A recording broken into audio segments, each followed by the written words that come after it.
Pemirsa, libur panjang minggu ini dikhawatirkan dapat menimbulkan klaster baru terhadap masyarakat yang melakukan perjalanan liburan. Pemerintah terus berupaya mengantisipasi terjadinya klaster baru libur panjang. Kita akan bahas hal ini lebih dalam Dialog Nusantara Petang.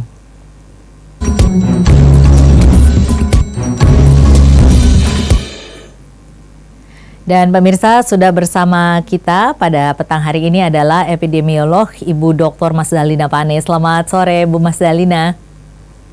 Selamat malam Mbak Tasa, di sini udah malam ya. Ibu Mas Dalina di Ambon ya. Jakarta. Iya, jadi memang saat ini lagi di Ambon.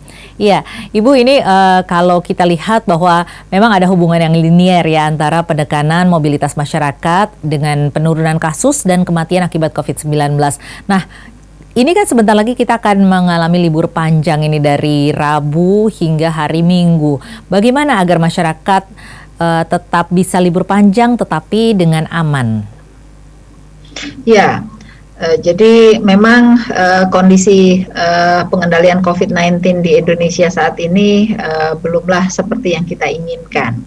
Jadi kita menghimbau pada libur panjang saat ini agar masyarakat tetap di rumah bersama keluarga, menghabiskan waktu bersama keluarga, dan itu akan menjadi aman untuk semua. Tapi jikapun harus pergi keluar kota, untuk mengunjungi atau kembali ke keluarga, itu juga sebaiknya memperhatikan protokol-protokol kesehatan yang telah disosialisasikan oleh pemerintah berkali-kali, begitu ya. Jadi boleh pergi keluar kota, tetapi sebaiknya tetap juga di rumah. Kalau di luar kota lebih baik di dalam gedung ya, di dalam rumah. Tidak kemudian pergi ke berbagai tempat seperti misalnya tempat wisata atau mall atau pasar, itu sebaiknya kita coba untuk hindari. Dan yang terpenting adalah protokol kesehatan tetap harus dijaga. Kalau memang terpaksa harus keluar dari rumah, tentu penggunaan masker, menjaga jarak, mencuci tangan itu menjadi protokol utama yang harus dilaksanakan di luar rumah. Iya, ini dengan adanya libur yang cukup panjang sejak hari Rabu, berarti ada 5 hari ini. Kira-kira apakah mungkin bisa membendung minat masyarakat untuk melakukan libur panjang? Karena memang mereka mungkin juga ada dampak psikologisnya, mereka jenuh beraktivitas sehari-hari. Nah, kira-kira apa yang harus dilakukan oleh pemerintah untuk mencegah mereka berlibur keluar ke tempat-tempat wisata tersebut? Ya, jadi memang pengendalian kita ini cukup panjang ya, sudah hampir 8 bulan saat ini. Kami mengerti masyarakat tentu sudah merasa jenuh dan bosan terus-menerus berada pada kondisi seperti ini. Sementara negara-negara tetangga kita juga sudah mulai terlihat terkendali. Tetapi kita mohon pengertian dari masyarakat untuk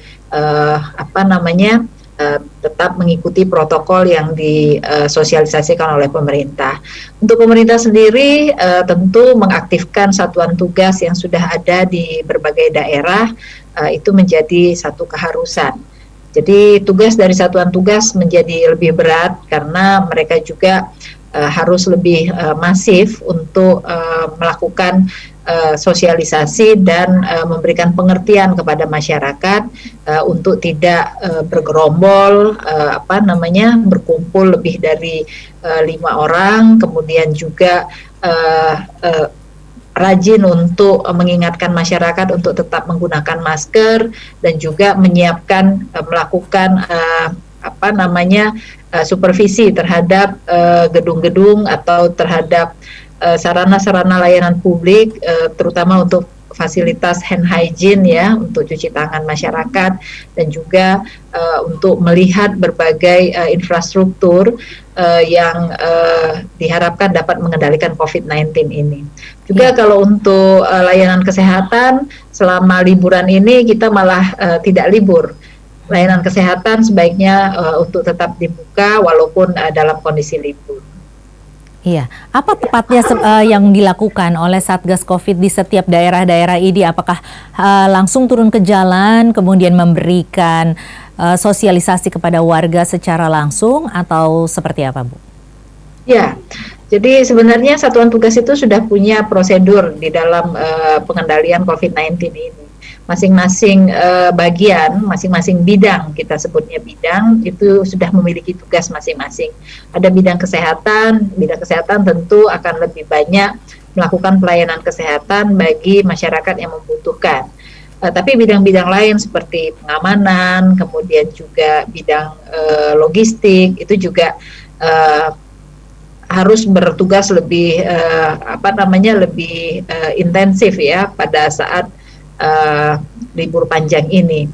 Ada hal-hal yang mungkin lebih simpatik untuk dilakukan oleh satuan tugas seperti membagikan masker bagi para pemudik atau para Wisatawan, orang-orang yang berlibur ke luar daerah. iya, Kemudian ingin juga berwisata. terus menggalakkan upaya untuk melakukan razia terhadap kumpul-kumpul orang yang cukup banyak begitu ya, tidak boleh berkumpul lebih dari 5 orang dalam jangka waktu yang lama. Jadi sebaiknya memang lebih banyak di rumah. Tetapi memang agak sulit ketika tempat-tempat wisata tetap dibuka sampai saat ini. Jadi tempat wisata pun manajemennya harus memperhatikan protokol kesehatan yang ada. Sebaiknya kapasitas tempat wisata yang dibuka itu cukup separuh dari kapasitas normalnya, sehingga pengunjung di dalam juga tidak terlalu banyak dan bergerombol begitu. Tentu protokol kesehatan juga harus dijaga. Saya kira satuan tugas juga harus masuk ke dalam tempat-tempat wisata untuk melakukan penertiban terhadap upaya-upaya masyarakat untuk berkumpul dalam jumlah yang cukup besar.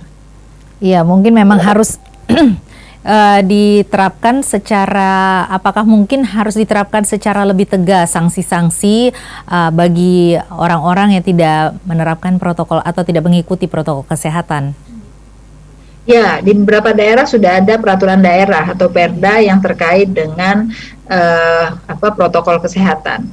Di Jakarta sendiri, ketika tidak menggunakan masker, kita bisa kena denda ya. Di beberapa daerah juga ada yang menerapkan hukuman atau law enforcement terhadap pelanggaran protokol kesehatan. Nah, itu juga harus ditegakkan dengan sangat baik begitu ya, jangan tebang pilih gitu. Jangan tebang pilih itu maksudnya ya kadang-kadang dilakukan tapi kemudian stop lagi, sehingga masyarakat juga bukan ingin meningkatkan perilakunya ya untuk menggunakan masker maupun menjaga jarak, tetapi kalau ada petugas saja baru dilakukan.